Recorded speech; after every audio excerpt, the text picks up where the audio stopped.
আসসালামু আলাইকুম। অবিরাম বাংলার সংবাদে সবাইকে স্বাগত জানাচ্ছি। আমি মারিয়া চৌধুরী। শুরুতেই বিআরবি কেবল সংবাদ শিরোনাম। গ্যাস সংকটে রাজধানীবাসীর ভোগান্তি, বাসাবাড়িতে রান্না প্রায় বন্ধ। বাড়তি দাম দিয়েও সিলিন্ডার পাচ্ছে না গ্রাহকরা, কারসাজির অভিযোগ। প্রতিহিংসার রাজনীতিতে ফেরার সুযোগ নেই বলেন তারেক রহমান। 22 জানুয়ারি সিলেটে মাজার জিয়ারতের মধ্য দিয়ে নির্বাচনী প্রচারণা শুরু।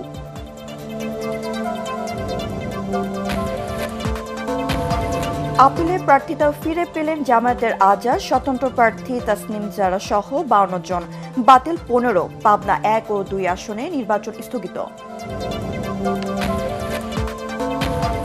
এবং নওগাঁয় প্রতিটি আসনে বিএনপি জামাতের মধ্যে হাড্ডাহাড্ডি লড়াই আবাস। শেরপুর 1 আসনে বিএনপির সামনে বড় চ্যালেঞ্জ বিদ্রোহী প্রার্থী। শুনছিলেন বিআরবি কেবল সংবাদ শিরোনাম, এবার জানিয়ে দিব বিস্তৃত সংবাদ। গ্যাস সংকটে চরম ভোগান্তিতে পড়েছেন রাজধানীবাসী। পাইপলাইন কিংবা এলপি সিলিন্ডার কোথাও মিলছে না গ্যাস। সংকট কাটাতে ভোক্তা অধিকার কিংবা আইন প্রয়োগকারী সংস্থার অভিযানের কোনো প্রভাব নেই বাজারে। বাধ্য হয়েই বেশি দামে সিলিন্ডার গ্যাস কিনছেন গ্রাহকরা। ক্যাব সভাপতি বলছেন, কারসাজি করে ভোক্তাদের হয়রানি করছে অসাধু ব্যবসায়ীরা। এদিকে বাংলাদেশ গ্যাস সিলিন্ডার সমবায় সমিতির ধর্মঘট প্রত্যাহারের পরও বন্ধ অধিকাংশ দোকান। তরিক ইসলামের রিপোর্ট।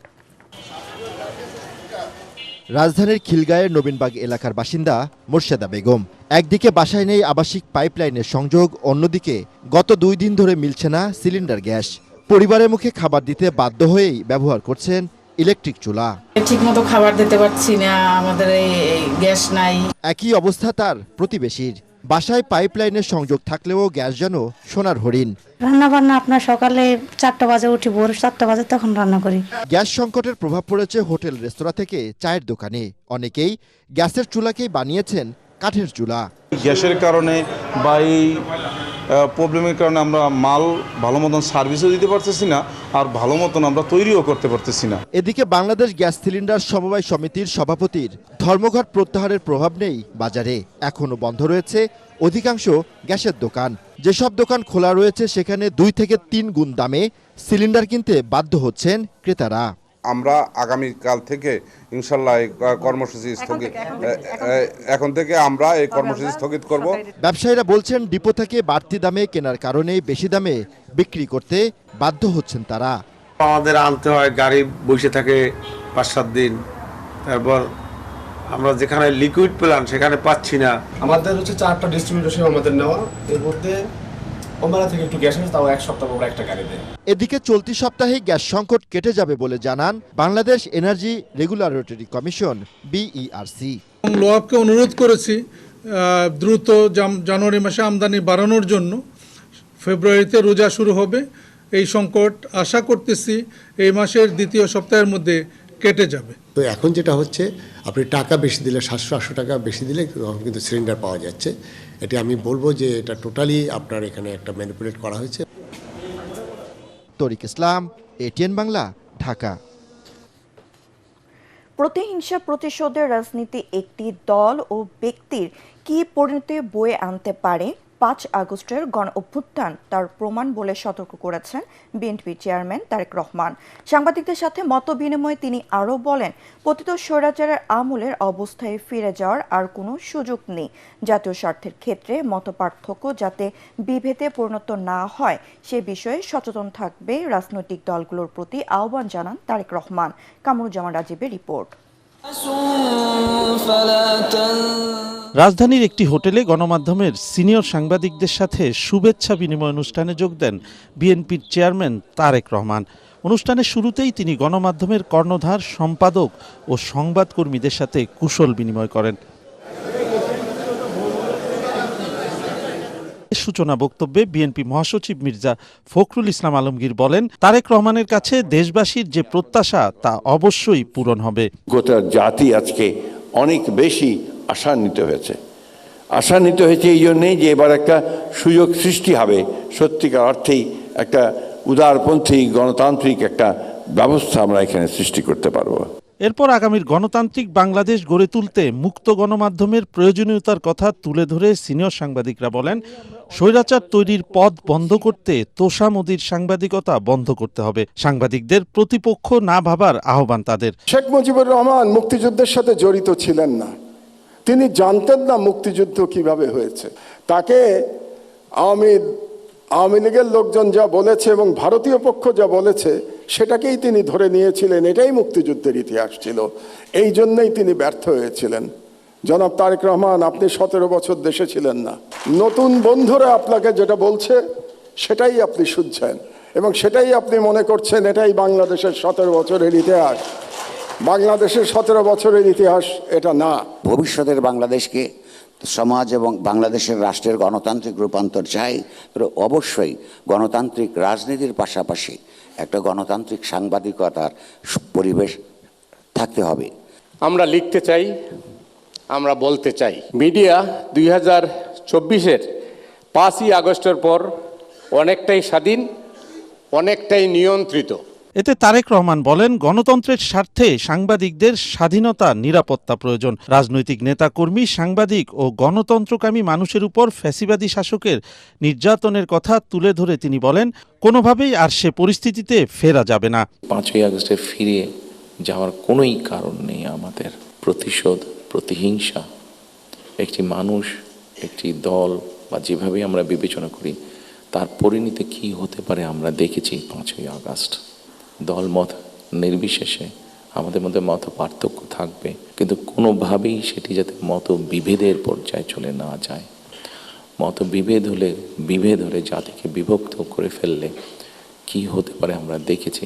গণমাধ্যমের গঠনমূলক সমালোচনা প্রত্যাশা করে বিএনপি চেয়ারম্যান বলেন, এতে করে দেশের মানুষের সমস্যা সমাধানের কাজ সহজ হবে। শুধু সমালোচনা করার জন্য নয়, আপনাদের কাছ থেকে এমন সমালোচনা আমরা পাই যাতে আমরা দেশের মানুষের যে সমস্যাগুলো আছে সেই সমস্যাগুলো যাতে আমরা সমাধান করতে সক্ষম হই। আমরা সরকার গঠনে সক্ষম হলে যে কোনো মূল্যে গণতান্ত্রিক প্রক্রিয়া অব্যাহত রাখার আহ্বান জানিয়ে মতপার্থক্য ভুলে সবাইকে একযোগে কাজ করার আহ্বান জানান তারেক রহমান। আমরা যদি গণতান্ত্রিক প্রসেসটাকে কন্টিনিউ করে যেতে পারি তাহলে নিশ্চয়ই আমরা অবস্থার পরিবর্তন ঘটাতে সক্ষম হব। সাংবাদিকবৃন্দ, কামরুজ্জামান রাজীব, এটিএন বাংলা, ঢাকা। সাংবাদিকবৃন্দ সহ আগামী 22 জানুয়ারি সিলেটে হযরত শাহজালাল ও হযরত শাহ পরান রহমতুল্লাহি আলাইহির মাজার জিয়ারতের মধ্য দিয়ে ত্রয়োদশ জাতীয় সংসদ নির্বাচনের প্রচারণা শুরু করবেন বিএনপি চেয়ারম্যান তারেক রহমান। বিএনপির মিডিয়া সেলের পক্ষ থেকে এ তথ্য জানানো হয়েছে। প্রার্থিতা ফিরে পেতে আজ দ্বিতীয় দিনের মতো শুরু হয়েছে আপিল শুনানি। এর আগে গতকাল প্রথম দিনে 70টি শুনানি নিষ্পত্তি করে জামায়াতের হামিদুর রহমান আজাদ ও স্বতন্ত্র প্রার্থী ডাক্তার তাসনিম জারা সহ 52 জনের প্রার্থিতা বৈধ ঘোষণা করে নির্বাচন কমিশন। বাতিল করা হয়েছে 15টি। এদিকে সীমানা জটিলতায় পাবনা 1 ও 2 আসনে নির্বাচন স্থগিত করে পরিপত্র জারি করেছে ইসি। বিস্তারিত সাজ্জাদ জাহানের রিপোর্টে। ত্রয়োদশ জাতীয় সংসদ নির্বাচনে মনোনয়নপত্র বাতিলের আদেশের বিরুদ্ধে নির্বাচন কমিশনে শুরু হয়েছে আপিল শুনানি। শনিবার সকাল থেকে আগারগাঁও নির্বাচন কমিশনে উপস্থিত হন 70টি আসনের প্রার্থীরা। প্রথম দিনেই প্রার্থিতা ফিরে পেতে ঢাকা 9 আসনের স্বতন্ত্র প্রার্থী তাসনিম জারা ও জামায়াতের সহকারী সেক্রেটারি জেনারেল হামিদুর রহমান আজাদ সহ 52 জন প্রার্থী। এদিন প্রার্থিতা বাতিল করা হয়েছে 15 জন আর স্থগিত করা হয় 3টি। সকলের জনসমর্থনেই ইনশাআল্লাহ আগামী নির্বাচনে আমি প্রার্থী হিসেবে লড়াই করতে পারবো, সেজন্য সবাইকে ধন্যবাদ। এদিকে জাতীয় পার্টির 6টি আপিল শুনানির মধ্যে 5টি বৈধ ও 1টি অপেক্ষমান রাখা হয়। আমাদের এই 5টি যে মনোনয়ন বাতিল হয়েছিল এখন পর্যন্ত শুনানি হয়েছে, তার মধ্যে 4টি গৃহীত হয়েছে, 1টি পেন্ডিং আছে। এই ম্যাটারগুলি সমাধান করতে পারতেন, ছোটখাটো ম্যাটার ছিল। মনোনয়ন ফিরে পাওয়া প্রার্থীদের সংখ্যা মব সন্ত্রাস বন্ধ করা না গেলে নির্বাচনের সুষ্ঠু পরিবেশ নিশ্চিত করা সম্ভব হবে না। দেশের বিভিন্ন জায়গায় বিএনপির বড় বড় প্রার্থী যারা ঋণ খেলাপি অবস্থায় আছে তাদেরটা বৈধ করে দেওয়া হচ্ছে। সারা দেশে একটা উৎসব মুখর পরিবেশ ইতিমধ্যে আমরা আমাদের এলাকা সহ আশেপাশের এলাকাগুলোতেও দেখতে পাচ্ছি এবং সাধারণ মানুষের সাপোর্টে এইবার ধানের শীষ একটা বিপুল সংখ্যক ভোট পেয়ে সারা বাংলাদেশ শুধু না, আমাদের এখানে ত্রিশালেও একই অবস্থা বিরাজ করছে। এদিকে সীমানা জটিলতার কারণে পাবনা 1 ও 2 আসনের নির্বাচন স্থগিত করে বিজ্ঞপ্তি প্রকাশ করেছে নির্বাচন কমিশন। সাজ্জাদ জাহান, এটিএন বাংলা, ঢাকা। এখন দেখবেন সালাম স্টিল ভোটের গাড়ি। নওগাঁর 6টি আসনের মধ্যে 4, 5 ও 6 আসনে জমে উঠেছে ভোটের লড়াই। কার্যক্রম নিষিদ্ধ আওয়ামী লীগ মাঠে না থাকায় এবারের নির্বাচনে মূল লড়াই হচ্ছে বিএনপি ও জামায়াত প্রার্থীদের মধ্যে। এর মধ্যে নওগাঁ 6 আসনে চাপে পড়তে পারে বিএনপি প্রার্থী। নওগাঁ প্রতিনিধি রায়ান আলমের রিপোর্ট, জানাচ্ছেন মুশফিকুর রহমান। মান্দা উপজেলা নিয়ে গঠিত নওগাঁ 4 আসন। আসনটিতে একসময়ে বিএনপির মিত্র জামায়াতে ইসলামী নির্বাচনে এখন বিএনপির প্রধান প্রতিদ্বন্দ্বী। এবারের নির্বাচনে এখানে 2 দলের মধ্যেই হাড্ডাহাড্ডি লড়াই হবার সম্ভাবনা রয়েছে। এই আসনে বিএনপি জামায়াত ছাড়া আরও বিভিন্ন দলের 3 জন প্রার্থী রয়েছেন। সবাইকে সমান শক্ত প্রতিদ্বন্দ্বী মনে করেই আমরা নির্বাচনের মাঠে কাজ করছি। ছোট দল হলেও তারা যদি নির্বাচনে তাদের দলীয় পারফরমেন্স ভালো দেখাতে পারে, বরং ভোটটাই উৎসবমুখর হতে পারে। আমাদের বিশ্বাস আগামী দিনে একটি নতুন বাংলাদেশ, একটা ইনসাফপূর্ণ মানবিক বাংলাদেশ গড়ার জন্য জামাতের প্রার্থীদেরকেই জনগণ বেছে নেবে ইনশাআল্লাহ। নওগাঁ 5 আসনটি সদর উপজেলা নিয়ে গঠিত। এই আসনেও সিপিবি, ইসলামী আন্দোলন, এবি পার্টি সহ অন্যান্য দলের প্রার্থী থাকলেও মূল লড়াই হবে বিএনপি জামায়াতের মধ্যে। তৃণমূলের মানুষের বিপদে আপদে পাশে থাকছে। সবার আমাদের যে পরিকল্পনা, সেই তারেক রহমানের যে পরিকল্পনা, সেই পরিকল্পনার প্রতি আস্থা রেখে আমাদের এই নওগাঁর মানুষ বিএনপিকে ভোট দিবে। অনেক ক্ষমতা দেখেছি, কিন্তু দেশের মানুষের ভাগ্যের কোনো পরিবর্তন করতে পারেনি। ইনশাআল্লাহ এবার জনগণ দাঁড়িপাল্লা মার্কায় ভোট দিয়ে আমাদের জয়যুক্ত করবে। তুমুল প্রতিযোগিতার আভাস মিলছে নওগাঁ 6 আসনে। এখানে ধানের শীষের প্রার্থীকে লড়তে হবে 4 দলীয় জোট সরকারের আমলে সাবেক প্রতিমন্ত্রী আলমগীর কবিরের সাথে। এতে প্রভাব পড়তে পারে বিএনপির ভোটের মাঠে। মানুষ তো দীর্ঘদিন নির্বাচনে গিয়ে ভোট দিতে পারেনি এবং তাদের যে প্রতীক, পছন্দের প্রতীক, সেটা থেকে তারা বঞ্চিত ছিল। মানুষ খুব উৎসাহ ভরে এই প্রতীকে আগামী দিনে ভোট দিবে। আমি মনে করি যে নির্বাচন যদি নিরপেক্ষ হয়, সন্ত্রাস হুমকি ধমকি মুক্ত হয়, তাহলে আমার বিজয় শতভাগ। এই 3টি আসনে মনোনয়নপত্র যাচাই বাছাই শেষে ভোটের মাঠে টিকে আছেন 16 জন প্রার্থী। মুশফিকুর রহমান, এটিএন বাংলা। চিকিৎসা, শিক্ষা, অপ্রতুল সুযোগ আর যোগাযোগ ব্যবস্থা অভাব সহ নানা সমস্যা নিয়ে বসবাস করছেন শেরপুর 1 আসনের ভোটাররা। এসব সংকট সমাধান করে নাগরিক সেবা নিশ্চিত করতে পারবেন এমন ব্যক্তিকেই ভোট দিতে চান এখানকার নাগরিকরা।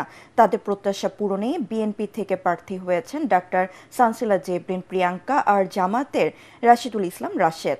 তবে বিএনপির সামনে চ্যালেঞ্জ হয়ে দাঁড়িয়েছে বিদ্রোহী প্রার্থী বিএনপি নেতা শফিকুল ইসলাম মাসুদ। খায়রুল ইসলামের রিপোর্ট। 1969 সালে শেরপুরের বাসিন্দাদের জন্য নির্মাণ করা হয় 50 শয্যা বিশিষ্ট শেরপুর জেলা হাসপাতাল। বর্তমানে 250 শয্যা বিশিষ্ট এই হাসপাতালের পেছনে সরকারের কোটি কোটি টাকা ব্যয় হলেও নিশ্চিত করা যায়নি এই আসনের মানুষদের চিকিৎসা সেবা। লোকবলের অভাবসহ নানা সংকটে ধুঁকছে শেরপুর জেলা সদর হাসপাতাল। ভুক্তভোগী এখানকার সাধারণ মানুষ। অনেক ডাক্তার নাই, একটা ডাক্তারই মনে করেন সব চিকিৎসায়। গ্যাসের একটু সমস্যা, মনে করেন 250 বেডের খাওয়া তো তো মনে করেন 100 আগে যে করছিল 100 আসছে, কিন্তু 250 বেডের এখনো করে নাই। ভোটাররা বলছেন নির্বাচনের আগে প্রার্থীরা নানা প্রতিশ্রুতি দিলেও নির্বাচিত হবার পর ভুলে যান মানুষের কাছে দেয়া অঙ্গীকারের কথা। নেতা খেতারা দাঁড়ানির আগে অনেক প্রতিশ্রুতি দেয়, আবার পাশ করার পরে খবর পাই না। ভালো একটা ক্যান্ডিডেট আমার প্রয়োজন।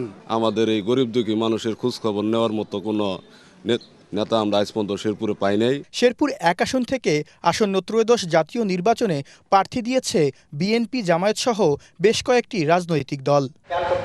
জামায়াত মনোনীত দাঁড়িপাল্লার প্রার্থী রাশিদুল ইসলাম রাশেদ নির্বাচনী প্রচারণায় একটি দলের পক্ষ থেকে নানা বাধা সম্মুখীন হচ্ছেন বলে অভিযোগ করেন। মানুষ ব্যাপকভাবে জামাত ইসলামীকে দাঁড়িপাল্লাকে গ্রহণ করতে চাচ্ছে, কিন্তু এক্ষেত্রে এখন সবচেয়ে বেশি সংকট দেখছি যে প্রতিপক্ষ বা প্রতিযোগী যাই বলি না কেন, তাদের কথাবার্তা, তাদের কার্যক্রম এবং প্রশাসনের যে ভূমিকা এগুলো আমাদের কাছে প্রশ্নবিদ্ধ মনে হয়েছে। ধানের শীষের প্রার্থী তরুণ চিকিৎসক সানসিলা জেব্রিন প্রিয়াঙ্কা নানা প্রতিশ্রুতি দিয়ে ভোটারদের মন জয় করার চেষ্টা করছেন। জনসমর্থন ধানের শীষের পক্ষে বুঝতে পেরে প্রতিপক্ষ নানা অপপ্রচার চালাচ্ছে বলে অভিযোগ করেন তিনি। সাধারণ মানুষ এবং একজন নারী ভোটার হিসেবে নারীদের সাপোর্ট এবং একজন চিকিৎসক হিসেবে সাধারণ মানুষকে আমি দীর্ঘদিন যে সেবা দিয়ে আসতে পারছি সেটার ইনশাল্লাহ সাধারণ মানুষ আমাকে 12ই ফেব্রুয়ারি ভালোবাসা প্রমাণ করে দেবে ইনশাল্লাহ। এছাড়াও দলের মনোনয়ন না পেয়ে বিদ্রোহী প্রার্থী হিসেবে আসনে প্রার্থী হয়েছেন শেরপুর জেলা বিএনপির যুগ্ম আহ্বায়ক শফিকুল ইসলাম মাসুদ। খায়রুল ইসলাম, এটিএন বাংলা, শেরপুর। নারায়ণগঞ্জের বন্দর উপজেলার নবীগঞ্জ এলাকায় আকিস সিমেন্ট কারখানায় একটি এয়ার কম্প্রেসর বিস্ফোরণে অন্তত 8 শ্রমিক দগ্ধ হয়েছেন।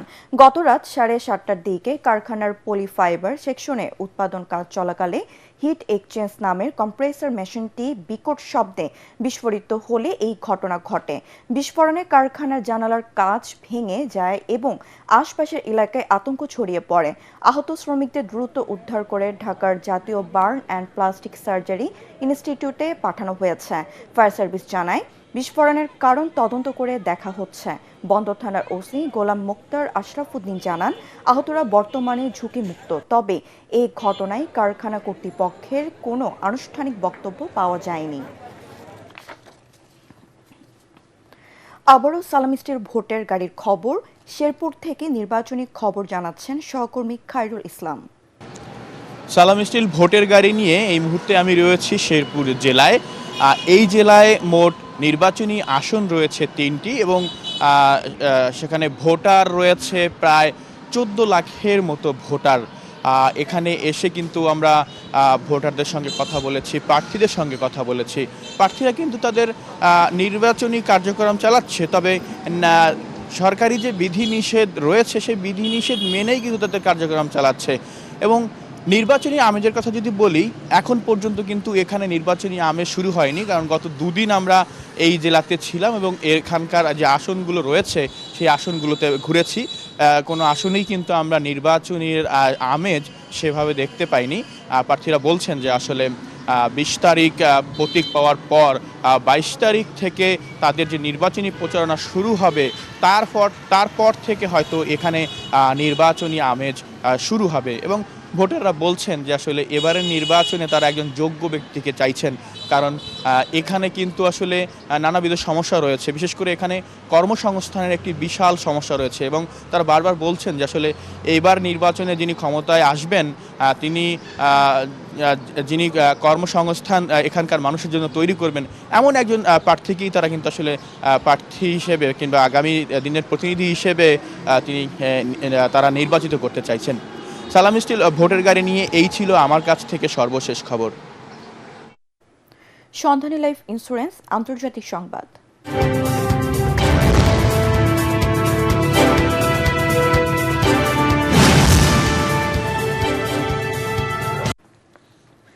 ইরানে এবার সরাসরি বোমা হামলার হুঁশিয়ারি দিয়েছেন মার্কিন president Donald Trump. New York টাইমসের প্রতিবেদনে বলা হয়, ইরানের সরকার বিরোধী বিক্ষোভ দমনে দেশটির নিরাপত্তা বাহিনীর কঠোর ভূমিকার পর সেখানে সামরিক পদক্ষেপের বিষয়ে চিন্তা করছে ট্রাম্প প্রশাসন। ইরানে কিভাবে এবং কোন পরিসরে সামরিক অভিযান চালানো যেতে পারে সেই বিষয়ে ট্রাম্পকে একাধিক বিকল্প পরিকল্পনা জানাচ্ছেন মার্কিন কর্মকর্তারা। যদিও এখনো কোনো চূড়ান্ত সিদ্ধান্ত হয়নি, সম্ভাব্য লক্ষ্যবস্তু ও কৌশল নিয়ে প্রস্তুতি চললেও হামলার আনুষ্ঠানিক নির্দেশ দেওয়া হয়নি। এদিকে ইরানের ভিতরে বিক্ষোভ জোরালো হওয়ায় তেহরান সহ বিভিন্ন শহরে সংঘর্ষের আহতের সংখ্যা বাড়ছে। এর ফলে হাসপাতালগুলোতে জরুরি পরিস্থিতির সৃষ্টি হয়েছে বলে জানিয়েছে বিবিসি। ইসলামিক স্টেট আইএস এর বিরুদ্ধে বড় ধরনের সামরিক অভিযান চালিয়েছে মার্কিন বিমান বাহিনী। দেশটির প্রতিরক্ষা বাহিনীর কেন্দ্রীয় কমান্ড সেন্টকম জানায়, স্থানীয় সময় রাত 12:30 থেকে ভোর পর্যন্ত সিরিয়া জুড়ে আইএসের শতাধিক লক্ষ্যবস্তুকে হামলা চালানো হয়। সিরিয়ার মার্কিন সেনাবাহিনী অপারেশন হোকিয়া নামে যে সামরিক অভিযান শুরু করেছিল তার অংশ হিসেবেই এই হামলা চালাচ্ছে বিমান বাহিনী। তবে অভিযানে হতাহতের তথ্য এখনও জানায়নি সেন্টকম। আইএসের কোনো স্থাপনায় আঘাত হানা হয়েছে সে সম্পর্ক বিস্তারিত জানানো হয়নি। শেষ করার আগে বিআরবি কেবল সংবাদ শিরোনাম আরও একবার। গ্যাস সংকটে রাজধানীবাসীর ভোগান্তি, বাসাবাড়িতে রান্না প্রায় বন্ধ। বাড়তি দাম দিয়েও সিলিন্ডার পাচ্ছে না গ্রাহকরা, কারসাজির অভিযোগ। প্রতিহিংসার রাজনীতিতে ফেরার সুযোগ নেই বলেন তারেক রহমান। 22 জানুয়ারি সিলেটে মাজার জিয়ারতের মধ্য দিয়ে নির্বাচনী প্রচারণা শুরু।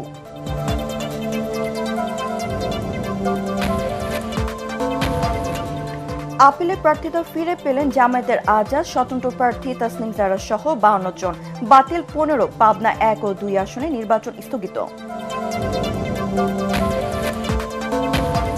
এবং নওগাঁয় প্রতিটি আসনে বিএনপি জামায়াতের মধ্যে হাড্ডাহাড্ডি লড়াইয়ে আবাস।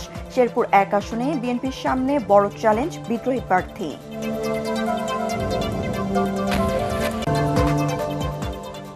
পরবর্তী সংবাদ দেখার আমন্ত্রণ জানিয়ে এখনকার মতো শেষ করছি। এটিএন বাংলা সংবাদ ইউটিউবে দেখতে ব্রাউজ করুন youtube/ATN বাংলা নিউজ। ধন্যবাদ সবাইকে।